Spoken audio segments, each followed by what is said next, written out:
Once again, we are going to take a walk on the dark side of the human psyche. So far, we've covered perhaps the most well-known serial killer in Jack the Ripper, the most beastly in Ted Bundy, and now we are about to enter the realm of perhaps the weirdest savage ever to hold a place in the serial killer Hall of Infamy. He was the inspiration behind the Hitchcock classic movies Psycho, as well as the Texas Chainsaw Massacre, and to some extent, The Silence of the Lambs. There hasn't really been anyone that shocked the world as much as this guy. Just ask the cops that discovered his house of horrors, the ones that didn't succumb to a nervous breakdown anyway. If you haven't heard of him, you're in for a surprise. So welcome to this episode of the Infographic Show, America's strangest serial killer, Ed Gein. First of all, we should say that Mr. Gein was not close to someone like Ted Bundy on the nasty scale, nor was he as brutal as Jack the Ripper or as despicable as H.H. Holmes. If anything, the man was warped beyond comprehension. Also known as the Butcher of Plainfield, Gein was no doubt mentally ill to an unfathomable degree.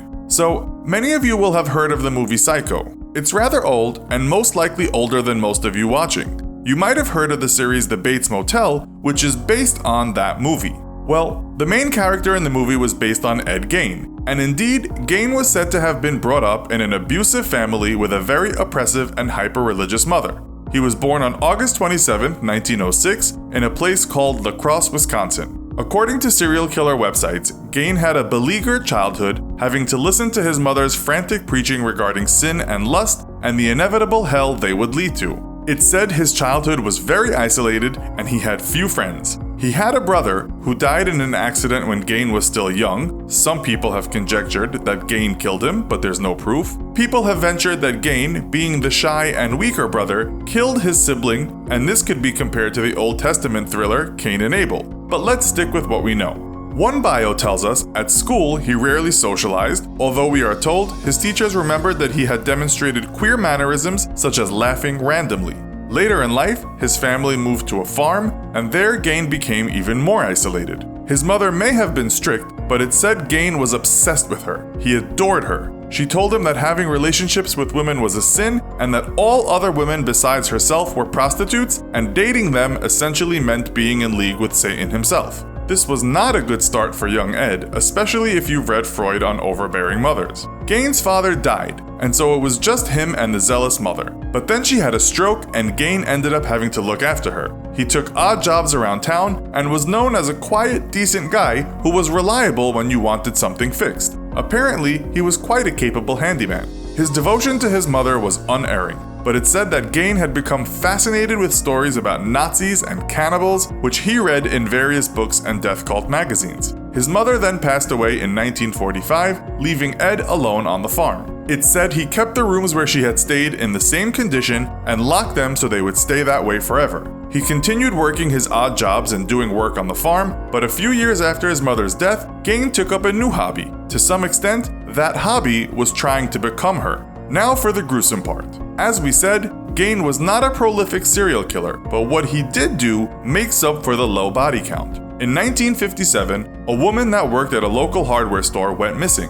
Her name was Bernice Warden. Her son told police that one of the last people to be seen in the store with her was none other than the habitual hat-wearing Mr. Gein. He was arrested shortly after, and police received a warrant to check out the Gein farm. This is not one of those serial killer stories with twists and turns, because the cops found what they were looking for immediately upon searching the farm. That was Mrs. Warden's dead body, shot with a .22 caliber rifle, hung upside down in a shed like an animal. The torso had been, what's called in hunting, dressed out, meaning it was opened and the organs had been taken out. The body was also mutilated from head to toe. Captain Lloyd Show Poster, who saw this grisly sight, said tendons in the ankles had been cut and a rod had been placed through them. The body was drawn up in the air by a block and tackle, the body was dressed out, and the head was missing. Her head was later found in a burlap sack. Ed had a thing for heads, as you shall see. This was obviously a sickening sight for the deputy that found the body, but inside the house, police got the shock of their lives. As we said, he liked to keep the heads of his victims. Police found 5 heads inside plastic bags, as well as 4 skulls. But more stomach churning, they also found masks, whereby Gein had carefully cut off the faces and kept them intact so he could wear them. One police officer told the press, "Some of them have lipstick on and look perfectly natural. If you knew them, you'd be able to recognize them." In fact,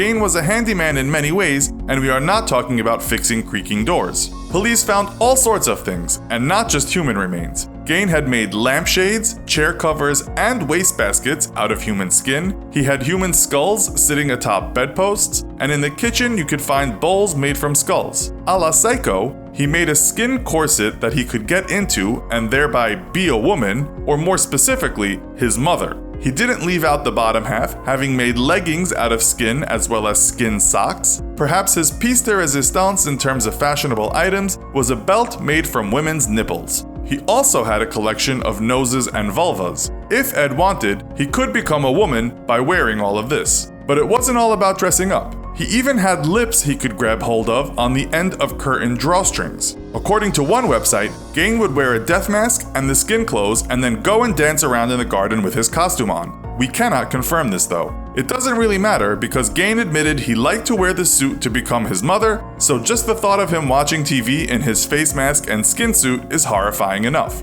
Now, Gein didn't kill people for all of his handiwork. He told police that much of his raw material was gathered by robbing local graves. He did, however, admit to at least one more murder, and he was suspected of having killed more women. A famous quote of Gein was this: "When I see a pretty girl walking down the street, I think two things. One part wants to be real nice and sweet, and the other part wonders what her head would look like on a stick." Well, some websites, and even the movie American Psycho, attribute this to Gein, but other websites tell us it was another strange killer named Ed Kemper that said it. Such strangeness and brutality left its mark on Plainfield, which would never be plain again. Many people say the sheriff of the town died fairly young as a result of the trauma from investigating this case. In fact, one of the sheriff's friends said he was a victim of Ed Gein as surely as if he had butchered him.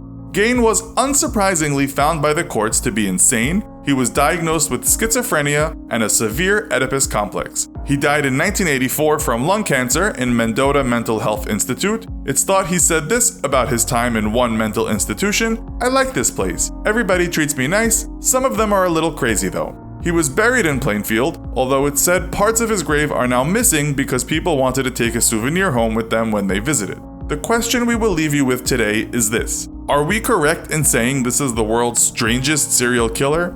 Serial killers. Every true crime buff knows all about them, and they often debate who the worst of the worst actually is. Ted Bundy's trial was probably the most highly publicized in history, and Jeffrey Dahmer's twisted appetites were tabloid fodder for years. Neither of them, however, reached the shocking number of murders that one serial killer reached in the Pacific Northwest. He stalked Washington for decades, leaving a trail of bodies in his wake. The media called him the Green River Killer, and he almost got away with everything. It was the early 1980s in King County, Washington, and horror was about to come to the winding Green River. The long river snakes from the rural areas of northwest Washington to the bustling city of Seattle, and forms the approach to the former logging area of Stampede Pass. But for a group of children playing along the river on July 15, 1982, it would be the end of innocence. They discovered the body of Wendy Caulfield, a 16-year-old from nearby Puyallup, floating in the river. An investigation quickly began, but no leads were found to her killer. Wendy was likely the first to die, but she would be far from the last. It was just over a month later when 4 more bodies of young women would be found in the Green River. It was clear the Pacific Northwest had a serial killer on its hands. A massive task force was formed, the biggest since the hunt for Ted Bundy in the previous decade. Many more bodies would follow, all of them young women, many of them runaways and sex workers. But it would be a long time before the police had answers, despite them intersecting with the killer many times in the decades that followed. Who was this serial killer striking fear in the whole region? His name was Gary Ridgway, and he was one of the most effective and dangerous killers the country had ever seen. Born in Salt Lake City, Utah in 1949, Gary Ridgway seemed like a normal boy, but under the surface there were early signs that he was disturbed. He was a middle child with a strict, domineering mother. He struggled in school, battling with dyslexia, and was held back a year in high school. Evidence later showed his IQ was only in the 80s, but there were darker signs. His father was an angry man, a bus driver who frequently complained about sex workers along his route. Ridgway had a problem with bedwetting, and his mother humiliated him after every episode. Gary Ridgway's journey to becoming a killer would begin early, when he was still a teenager. Ridgway liked hurting things from an early day, starting with shooting birds with a BB gun. But he had a taste for bigger prey, and one day when he was still in high school, he approached a random 6-year-old boy with a knife and stabbed him, deep enough to injure the boy's liver. The boy, who asked to remain anonymous, remembers asking Ridgway, "Why did you kill me?" He survived but spent several weeks in the hospital. Ridgway was never caught for the attack, and the victim realized years later that he had almost become the first murder victim of the Green River Killer. What made Ridgway so dangerous? He knew how to bide his time. After his first foray into attempted murder, Ridgway seemed to be slipping back into normal life. He graduated high school, married his high school girlfriend Claudia Craig, and joined the Navy. It was 1969 and he was soon sent to Vietnam. But while wartime was a formative experience for many young men, for Ridgway it would lead him further down the path to becoming a serial killer. Like many young soldiers, he had frequent sex with local sex workers, contracting gonorrhea. This enraged him, but not enough to stop doing it. And when he returned from Vietnam, he discovered his wife had been having an affair, leading to the end of their marriage. The combination of Ridgway's resentment toward his mother and his wartime experiences were about to collide. He soon married again, a woman named Marcia Winslow, and had a son. But she noticed disturbing signs of the monster he would become. Sometimes he was pious, obsessively reading the Bible aloud and preaching to the neighbors. Other times he would become inexplicably violent, even putting Marcia in a chokehold at one point. He would get randomly emotional, crying during sex, and if there was one thing he loved talking about, it was sex. He would frequently demand it, sometimes in a public place, and he was obsessed with the local sex workers. He seemed to hate them and want them out of his neighborhood, but he couldn't seem to stop patronizing them. His anger and obsession built until it exploded in a cocktail of violence.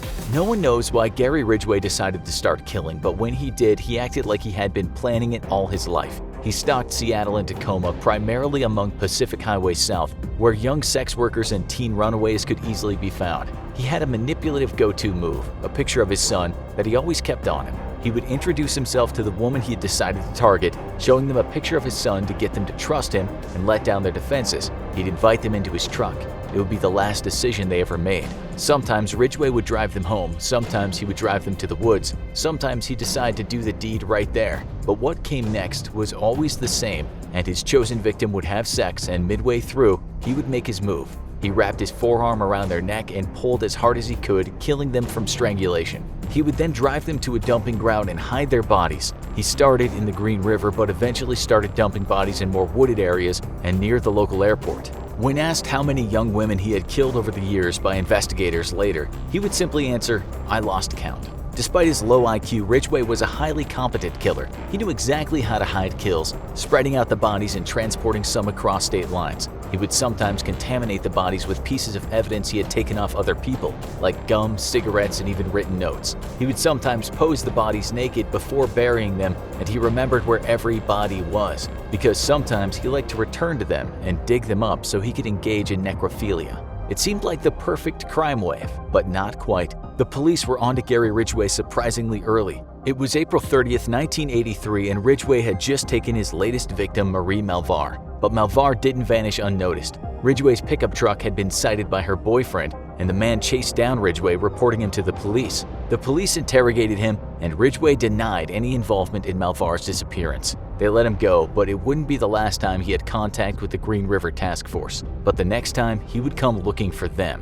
It was May 1984, and the toll of victims kept on rising, with 42 bodies being found in the area. The task force received a call from Gary Ridgway claiming to have information. He was still on the radar of the officers after their last encounter, and they made him pass a polygraph test before they'd work with him. He passed, denying any involvement in the killings. This would make experts later think he was a sociopath who could lie so convincingly he wouldn't be flagged by a lie detector. The task force would look at Ridgway again, but he would keep on slipping away. As the bodies kept showing up near Green River, the task force became desperate. Experts Robert Keppel and David Reichert, both of whom had been involved in previous hunts for serial killers, even interviewed Ted Bundy on death row for his insight into the Green River Killer's psychology. He identified many of Ridgway's patterns and told him to stake out one of the graves to see if Ridgway returned. But Ridgway was good at biding his time.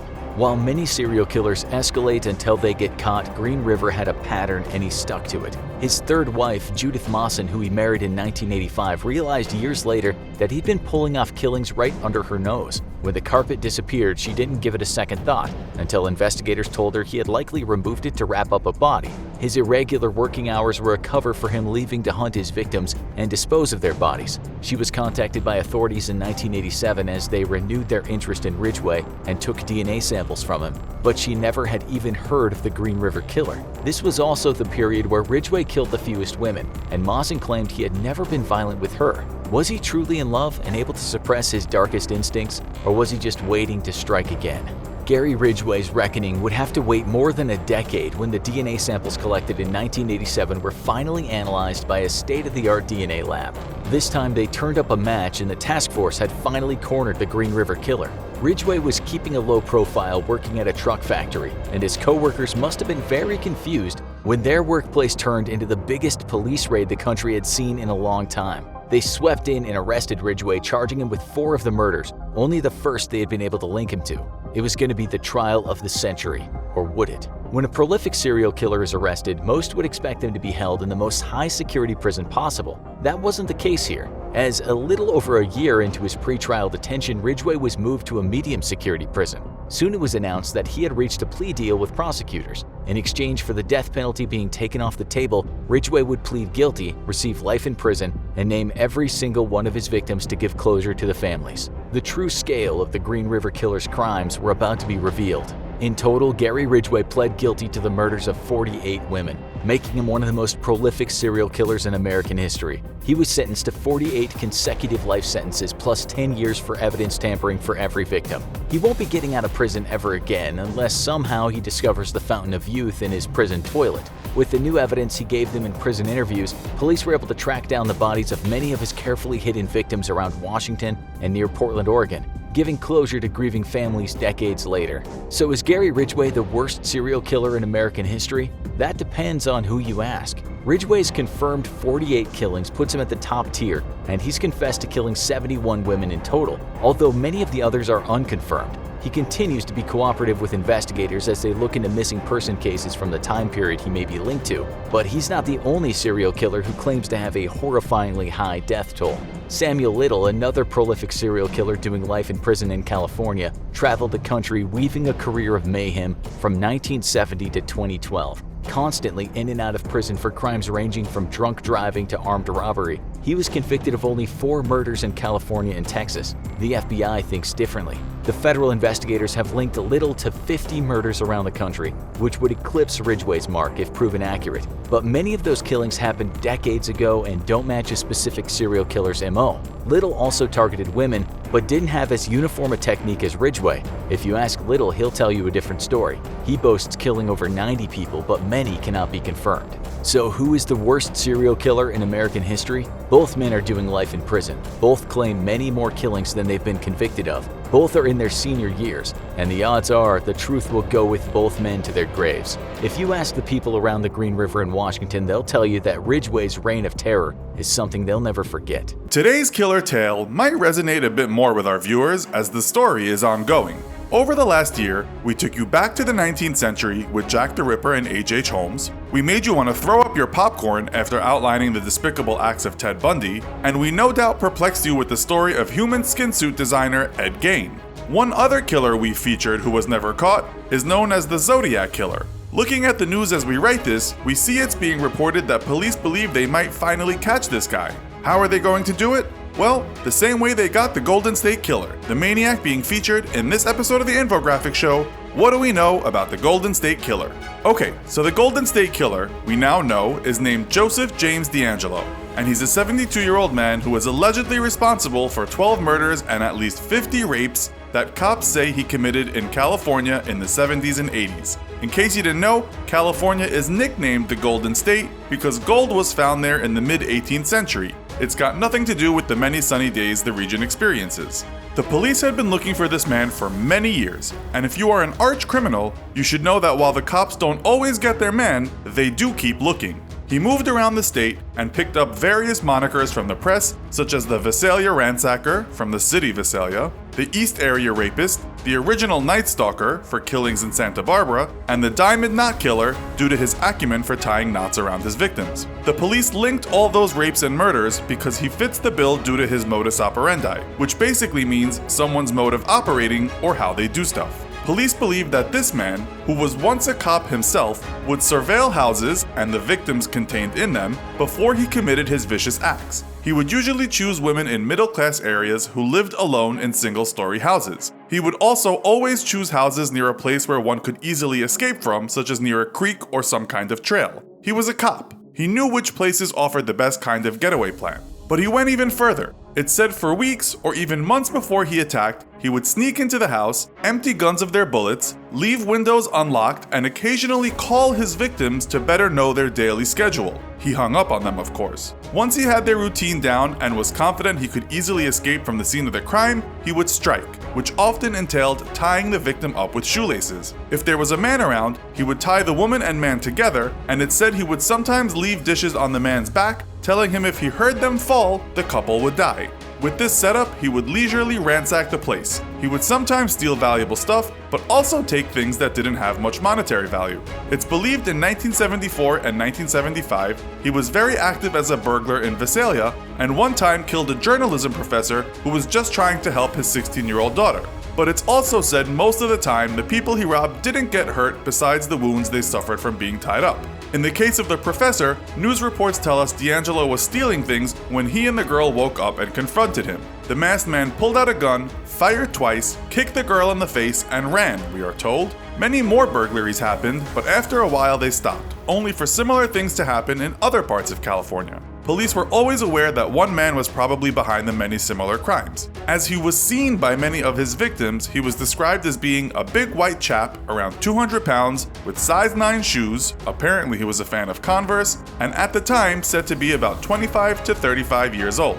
He moved on to the areas of Rancho Cordova, Citrus Heights, and Carmichael, and so got the name the East Area Rapist. In the late 70s and early 80s, he moved to the areas of Goleta, Ventura, and Dana Point, and was then known as the original Nightstalker. The other Nightstalker is the vicious Satanist and serial killer Richard Ramirez. Then it all stopped, with police saying this clever killer gave up because police were using DNA to catch culprits and he was too smart to think he could keep getting away with these crimes. If you believe you saw him anywhere in Santa Barbara County or personally know him, please contact the Sheriff's Criminal Investigations Bureau, police said in one newspaper back in the day. Then, in 2016, cops offered a $50,000 reward, telling the public they didn't need much more to get him, as DNA from some of the houses where he had killed had given police a possible suspect. It sounds crazy, but the cops used an online genealogy database to find out who he was or who he was related to. They found relatives of his who had used the same service. According to news reports, around 100 users of this service matched the killer as a distant relative. It took us only 4 months to get to the right pool of people, an investigator told CNN. This guided us to the right pool of people without having to ruffle the sensibilities of a whole lot of people. The police then looked at this small pool and knew they had got their man. Cops couldn't charge D'Angelo with some crimes due to the statute of limitations, too much time had passed, but he was charged with 8 counts of murder. In court, he said nothing other than to confirm who he was. His arrest has caused some speculation regarding the capture of other serial killers that were never caught, and we are not talking about the infamous Jack the Ripper. The one guy everyone wants caught is the murderer we have already featured in this series, none other than the Zodiac Killer. One man who spent his life informally investigating the cryptogram maniac told the press that the Zodiac no doubt used saliva when he licked those envelopes he liked sending to the press. You just need to get the evidence, get it to the lab, just copy what was done with the Golden State Killer, Voight told the media. Similar sentiments were echoed by a real police investigator, albeit former investigator, when talking to the Sacramento Bee. The killer of at least 7 people remains at large, but if he's still alive, he might still get caught, said the ex-cop. I hope with all of the news and revelations about the Golden State Killer that it will kind of be the impetus for the Zodiac. August 27, 1964, Grandma Kemper is sitting at the kitchen table editing the manuscript of her Boy Scouts book, Boy's Life. Her 15-year-old grandson Edmund walks up behind her and puts 2 bullets in her head. He then stabs her 3 times. He later explains to police why he did it. I just wondered how it would feel to shoot Grandma. That's brutal. But in the great scheme of things, it was the least shocking of Edmund Kemper's crimes. To know the man, you have to know the child. Ed Kemper was one disturbed kid, but it's not surprising when you hear some details about his life. That day, when he shot his grandma, someone he loved dearly, he then stabbed her 3 times, and he said he had to make sure she was well and truly dead because he didn't want her to suffer. After that, he carried the body up to one of the rooms, and he waited for his grandpa to get home from grocery shopping duties. When he heard a car pull into the driveway, he greeted this man he also loved dearly. With shopping bags in his arms, Grandpa Kemper smiled widely and said, "Hey, buddy." Ed later told the police, "When he turned, I placed the rifle this far." He used his forefinger to demonstrate the distance from the back of his head and shot him.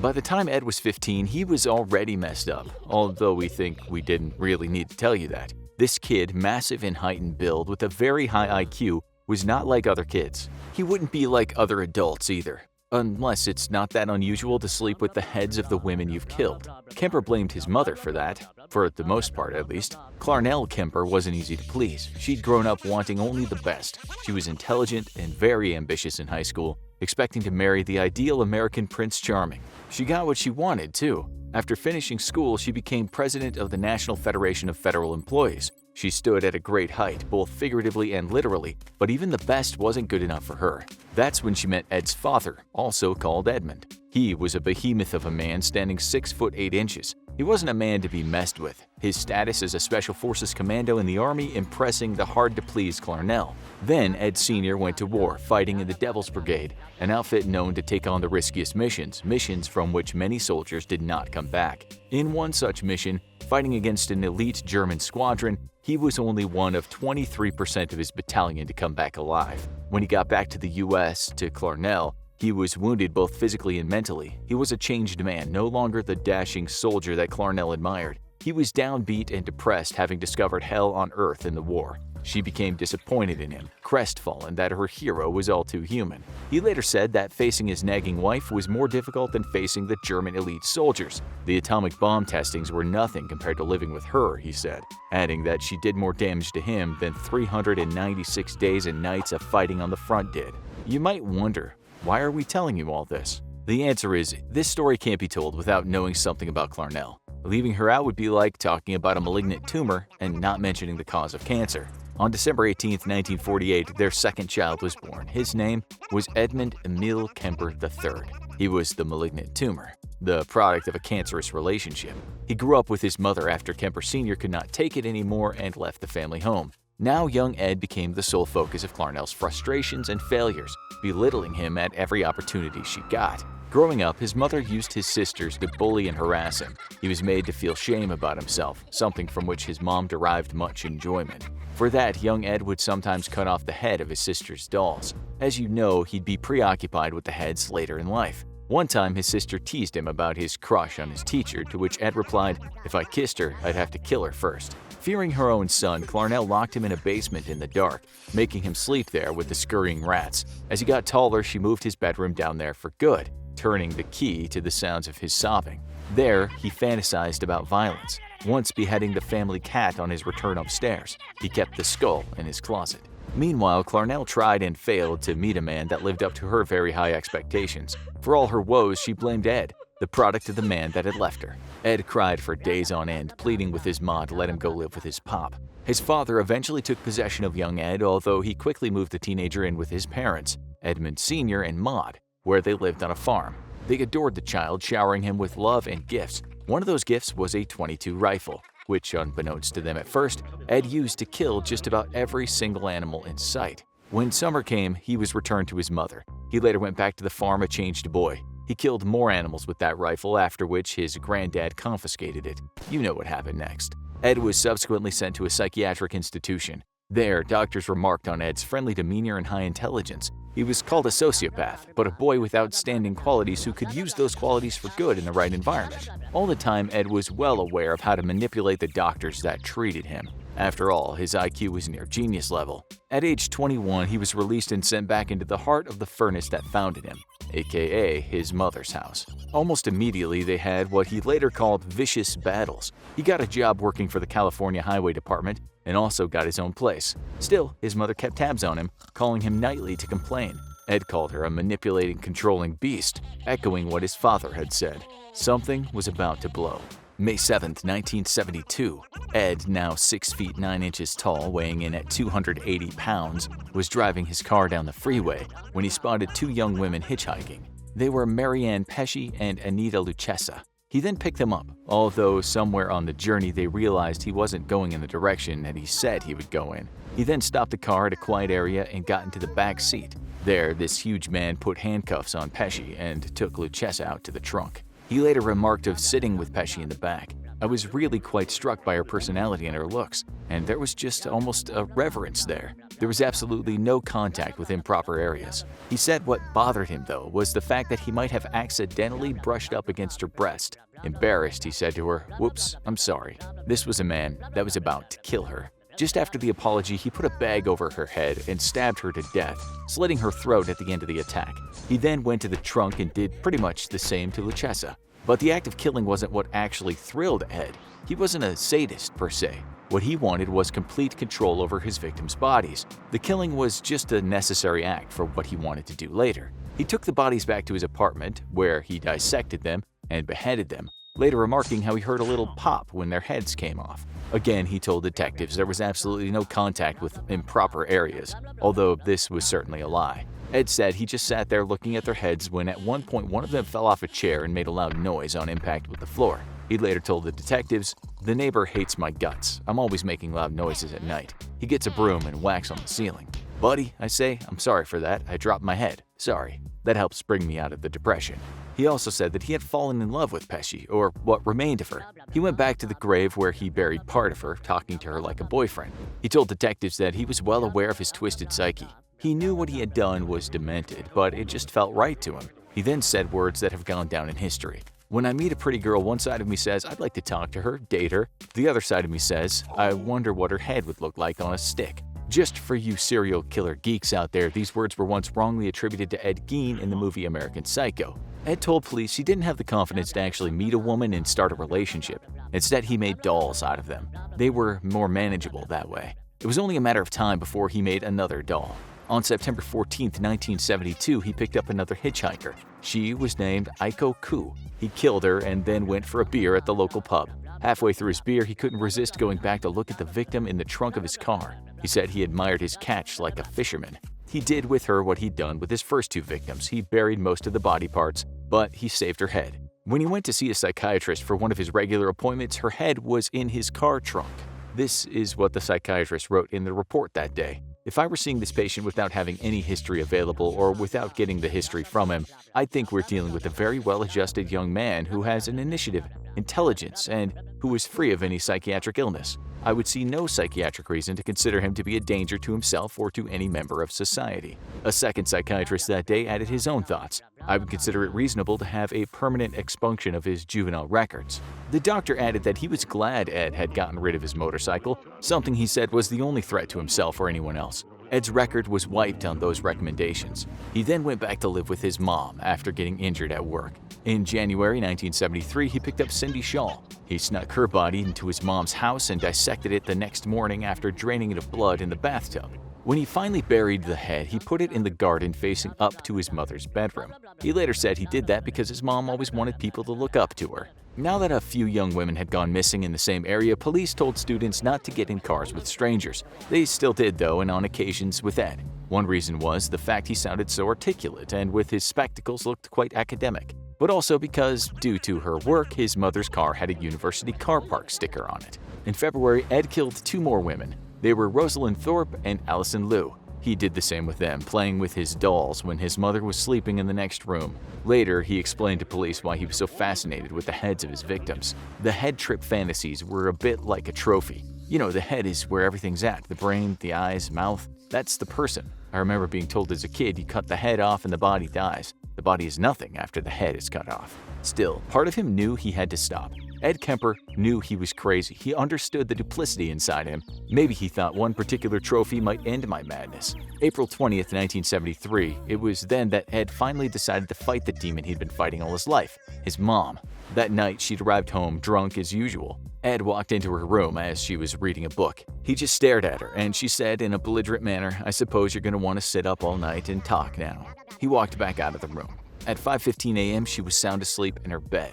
Ed walked in and hit her over the head with a hammer. He grabbed her moaning body and slit her throat. He stood there just looking at her, thinking how weak she was. He asked himself how this thing in front of him had managed to have such power over him his entire life. He cut off her head and put her larynx into the garbage disposal, taking much enjoyment from that part. He said he did this because of all the complaining she'd done throughout his life. But when he turned on the machine, the organ wouldn't quite go down. He later told detectives even when she was dead, she still wouldn't stop expletive at me. I couldn't get her to shut up. What remained of her head he placed on a shelf and screamed at it for an hour or so, intermittently using it as a dartboard. Ed then got on the phone and talked to his mother's closest friend, Sally Hollett. He told her he'd arranged a surprise party for his mom and could she come around the house. He killed her too, sleeping with her head in his mother's bed. It was at that moment that he realized something. There had been no need to kill anyone except his mother. He later recalled his decision to stop killing. The original purpose was gone. It wasn't serving any physical or real or emotional purpose. It was just a pure waste of time. Emotionally, I couldn't handle it much longer. He drove to a call box many miles from home and phoned the police. He told cops he'd killed his mother and her friend, but they didn't believe him and told him to call back later. He then called back again, this time asking to talk to a cop that he knew. One of the reasons Ed had gotten away with his crimes is he used to drink with the police at a local bar. They'd tell him about their hunt for the killer. No one ever expected Ed, the amiable, clever fella, to be a killer. He later said in interviews that when his victims got in the car with him, they discussed the terrible maniac doing such terrible things. He'd think, man, how come they never suspect someone like me? It was this high IQ and obvious capacity to fool others that made Ed Kemper the focus of the FBI's new serial killer unit, which formed the basis of the Netflix series Mindhunter. He might have been a monster to the public, but for cops and criminologists and the media, he was an endless source of information. One time, when being interviewed back in the day by the FBI's famed mindhunter Robert Ressler got anxious and pushed the button for the guard to come. Ed looked at him and said, "I could screw your head off and place it on the table to greet the guard." By the time the guard arrived, Ed had said he was just kidding. Ressler later recounted, "My mind raced. I envisioned him reaching for me with his large arms, pinning me to a wall in a stranglehold and then jerking my head around until my neck was broken. It wouldn't take long." Ed asked for the death penalty and to be executed prior to torture, but he didn't get his wish. He was imprisoned and later on a few occasions denied parole. He once said, "Society's not ready in any shape or form for me. I can't fault them for that." The last time he was denied parole was in 2017, and he won't get his next hearing until 2024. He'll be 76 years old. He's always been considered a model prisoner, but it's likely even as he approaches the twilight of his life, he'll remain behind bars.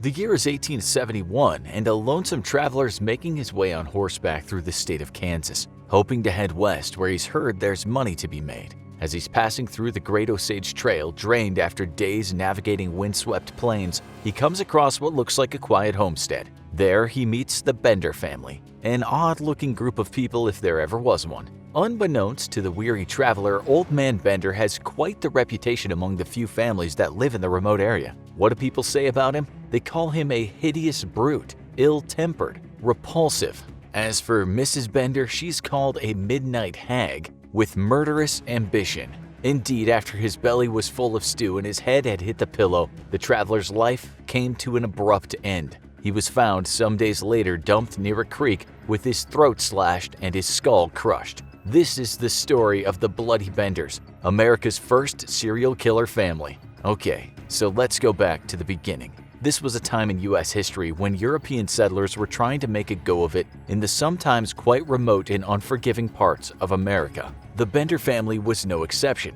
They arrived in Osage in northwestern Labette County in the year 1870, along with a handful of other families. The locals didn't exactly welcome them with open arms, but neither did they turn their backs to them. They were just another bunch of folks that were gonna see just how hard it was settling in such a harsh environment. It was just too much for some of the new families and they packed up and left quickly. But the Benders were made of tough stuff. They weren't going anywhere. John Bender Sr. made a claim on some land adjacent to the Great Osage Trail, which would later become known as the Santa Fe Trail. It was Native Americans who forged the trail, but it was Europeans who would name it the Osage Trail. If a person back then wanted to move west along an open road, then they had to pass through this trail and at some point come close to the warped homestead of the Bender family. The Benders soon got their hands dirty and built a barn, a corral, and a cabin. The cabin had 2 rooms, only separated by the cloth of a wagon cover. They made a kitchen and they converted part of their cabin into a general store and a place a traveler could have a bite to eat. On top of that, they made a small compartment where someone could rest their head for the night. You could call it a bed, but it deserved to be called a butcher's block. So who were the Benders exactly? Well, we know that John Bender Sr., aka Pa, could barely speak a word of English. We knew that he grunted a lot, and to those who met him, he was seen as something of a brute. They were right. Mrs. Bender, Elvira, aka Ma, was said to be equally unfriendly, and while better than her husband, her English wasn't perfect. Both her and John communicated most of the time in German. She was sometimes called a she-devil, but not because of her appearance, but because along with her daughter, she told anyone in the area that she had psychic powers and could even communicate with the dead. That daughter, Kate Bender, was the only family member who was fluent in English, and so she was very useful when it came to writing and distributing flyers that explained that she and her mother were advocates of spiritualism and could heal the sick with their supernatural powers. As for the son, John Jr., word on the street was, or shall we say the trail, was that he was a half-wit, a young man prone to sudden outbreaks of laughter for no apparent reason. Some sources state that the brother and sister were not actually related but a married couple. This is the problem with the story of the Benders. The family was something of a mystery. There was never any documentation stating that they were German immigrants. This was just taken for granted. It may or may not have been true, just as the rumor that Mrs. Bender had actually come from the Adirondack Mountains in New York State and that she'd killed previous husbands might not have been true. They were a weird bunch, a family that promoted free love who claimed that they could talk to dead spirits. For that reason, they were gossiped about a lot. It didn't help their reputation when Kate Bender gave lectures on spiritualism, and during those lectures she would sometimes say that murder might not be such a bad thing and might actually be a brave and noble act. She also advocated free love, saying that staying with one partner alone was just the miserable requirements of self-constituted society. Notably, she also once said in one of her lectures, "Shall we confine ourselves to a single love and deny our natures their proper sway? Even though it be a brother's passion for his own sister, I say it should not be smothered." As you can imagine, folks that lived near the Benders were somewhat apprehensive about making friends with them. You had the brute of a father, his wicked wife, the idiot son, and a daughter that claimed she was in contact with the dead and didn't believe in any kind of sexual propriety. They were outcasts, strange-sounding pariahs living in the middle of nowhere, and so people kept their distance. But travelers, people looking for a new life in the American West, they knew nothing about the Bender family.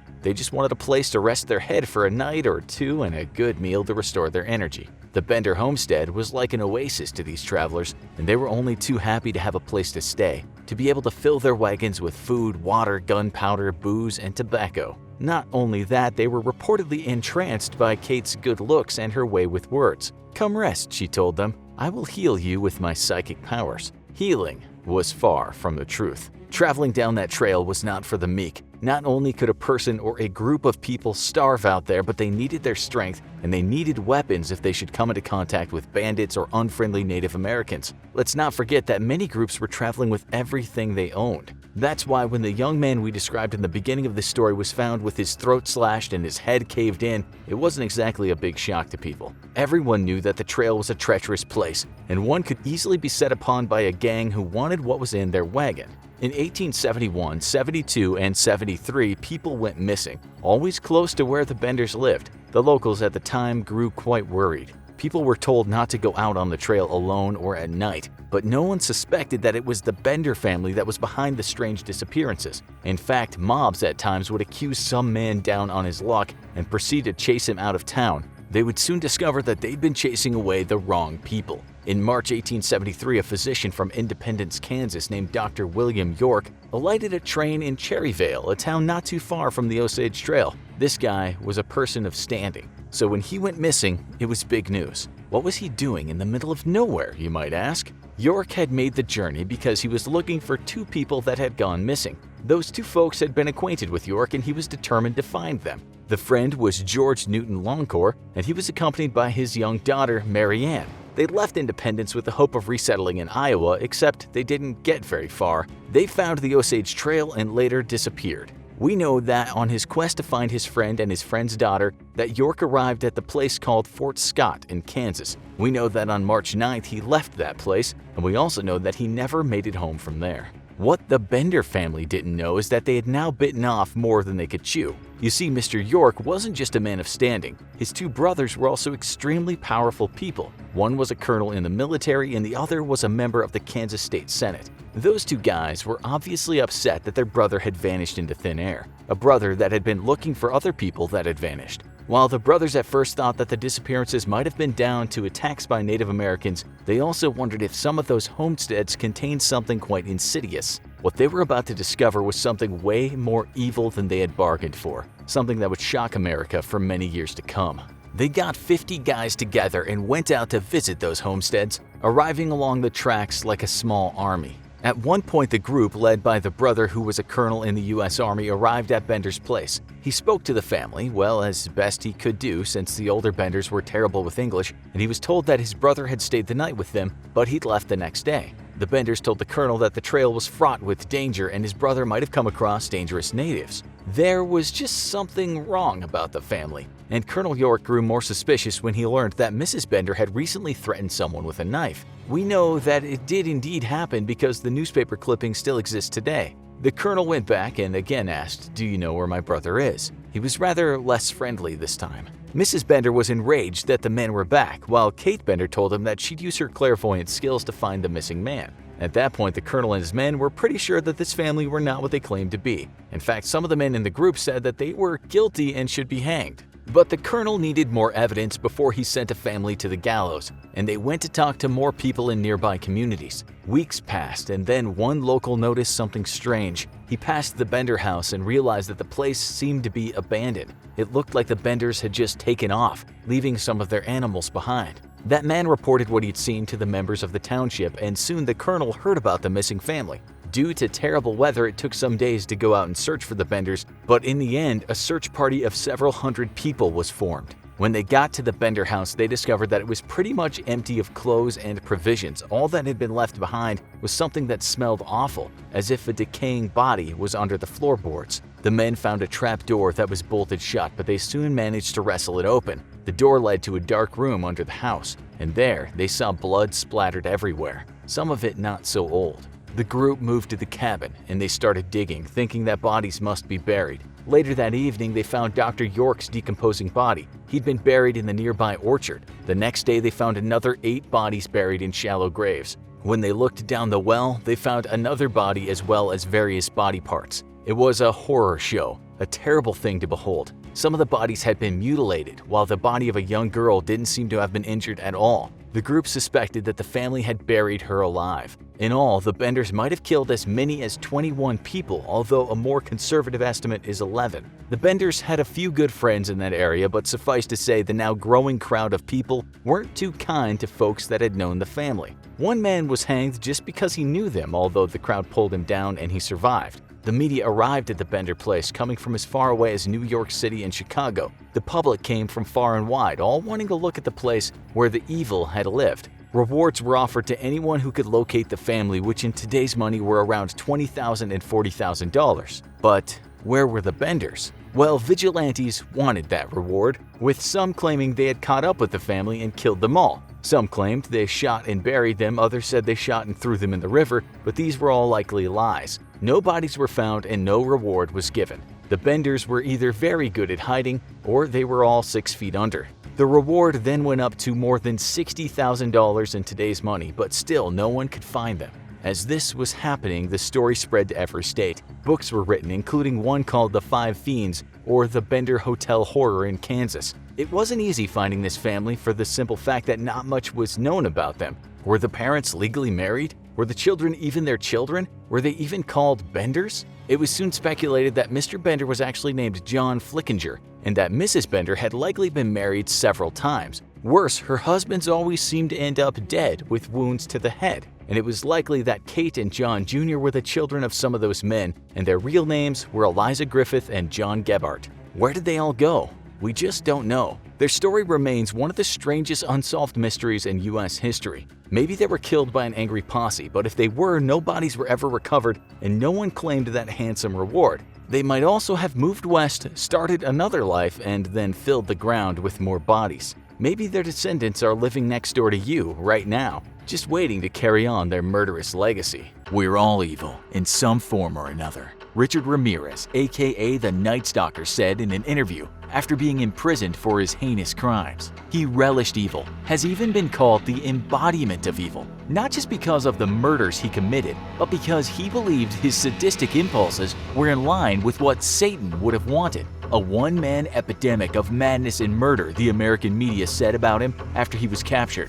Lock your doors, lock your windows, intoned the Los Angeles police, because you could be next. Ramirez was the boogeyman. He sneaked into houses at night and left a trail of blood behind him. Men, women, boys, girls all saw this face of evil. But what drove him to do these things? What were the precursors for his sadism and siding with Satan? The man who had signed his gruesome crime scenes with Jack the Knife, or inverted pentagrams, was born on February 29, 1960. Before becoming an avowed Satanist, he was, like us all, an innocent young boy. What happens to the boy is the molding of the man. And as with many or even most serial killers, childhood is filled with terror and trauma. According to the seminal book on serial killers, The Method and Madness of Monsters, Ramirez's childhood fit the description of many killers' younger years. He grew up with a father who had once been a policeman in Mexico, but later had moved to El Paso, Texas. This father was prone to fits of violence, of which Ramirez was said to be a victim. His mother was a religious zealot. The same book tells us that Ramirez experienced something else many other killers have, and that's serious head injury. He was knocked unconscious twice as a child, which later resulted in him having epileptic seizures. It's also said that when he was just 7 or 8 years old, he may have had witnessed one of his brothers being molested by a neighbor, but it's unknown if this happened to Ramirez himself. Nonetheless, during childhood, he was liked in school, had girlfriends, with one of those girls later saying he was always sweet and gentle with her. So, what happened? One of the things often mentioned when people try and understand the madness of Richard Ramirez is when he was just 12 years old, he was witness to a grim sight.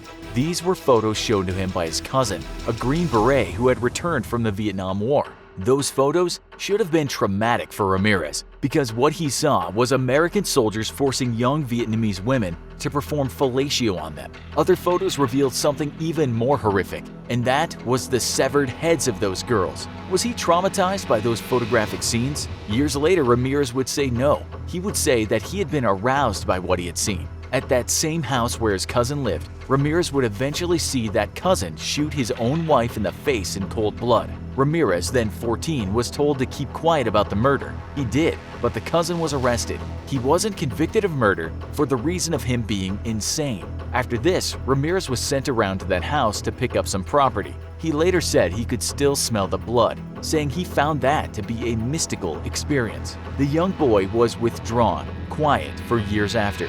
Here we have the killer in the making. But before he embraced sadism, he began burgling houses. He pretty much dropped out of school, went to LA to visit his heroin-addicted brother, and that's when he was trained in the art of stealing. There, he began experimenting with the powerful hallucinogenic drug LSD, and if that wasn't bad enough for an obviously fragile mind, he started to take an equally powerful drug, a horse tranquilizer nicknamed angel dust. This drug is well known to cause delirium and mania in some people, and with Ramirez at this point becoming obsessed with dark heavy metal and slasher horror films, we might see where his fixation with Satan was born. In the summer of 1978, while exploring one of his new pastimes, injecting cocaine, Ramirez read a book by a man who claimed to be a fully fledged Satanist. The book was called The Satanic Bible, and it would inspire the 18-year-old Ramirez to drive out to San Francisco to meet the author. There he got involved with satanic rituals, and said later that during those dark ceremonies he actually felt the hand of Satan touch him.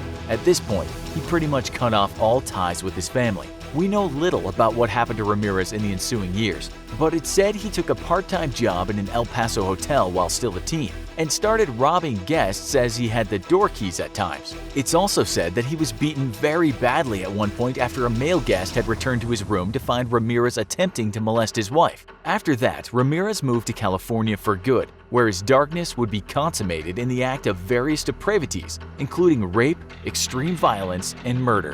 In 1983, Ramirez's sister went looking for her estranged brother. According to the book we mentioned, she found him living in a cheap hotel situated close to an LA bus station. He was still injecting cocaine, and he told her that he sustained his addiction by robbing from houses. He'd done this many times, informing his sister that the reason he had never been caught was because Satan was on his side. A year later, and we have the first of his murders. This terrible deed was only found out much later after his arrest, with investigators matching his DNA to the scene of the crime in 2009. He raped a 9-year-old girl in the hotel where he was staying while in San Francisco. He then stabbed her and hanged her from a pipe in the basement. Just 2 months later, and Ramirez would commit his second murder, which was originally said to be the first of the dreaded Nightstalker's kills. This time, Ramirez had entered the house of a 79-year-old woman and found her sleeping in her bed. He stabbed her multiple times and then almost decapitated her after slashing her throat. His second attack came almost a year later, when he waited for a young woman to pull into her driveway.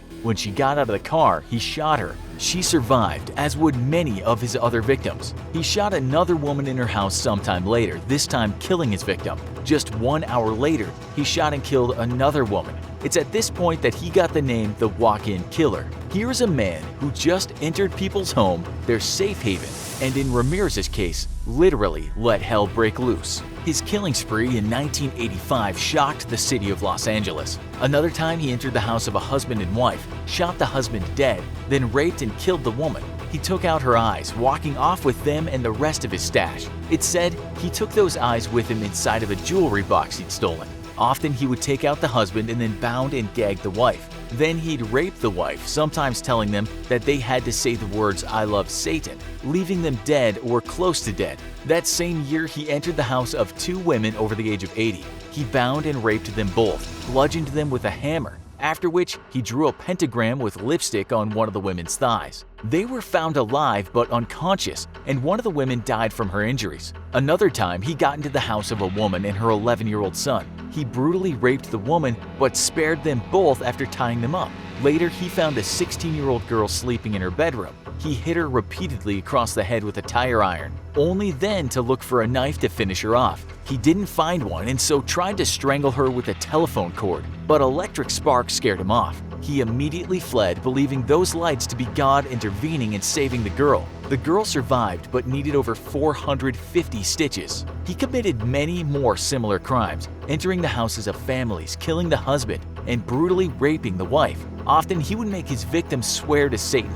Sometimes he would leave them breathing, sometimes he would make sure they were dead. Other times, people just miraculously survived the ordeal. This was confusing to police as to why he would sometimes leave people alive. What some criminologists did know was that here was a man who talked about Satan, left satanic symbols at crime scenes. He killed for thrills, but he might also be what's called a missionary killer, sent to do his business by a power higher than him. As his crime spree in 1985 was almost coming to an end, Ramirez attempted to enter the house of a family, but his attempt was thwarted. Ramirez drove away, but his stolen car was clearly seen. Not long after, he broke into the house of a family and shot the husband 3 times in the head. He then raped the wife and left her tied. On his way out, he said to her, "Tell them the Nightstalker was here." The woman was able to give a very precise description of what her assailant looked like, and police found fingerprints. They also found that stolen car.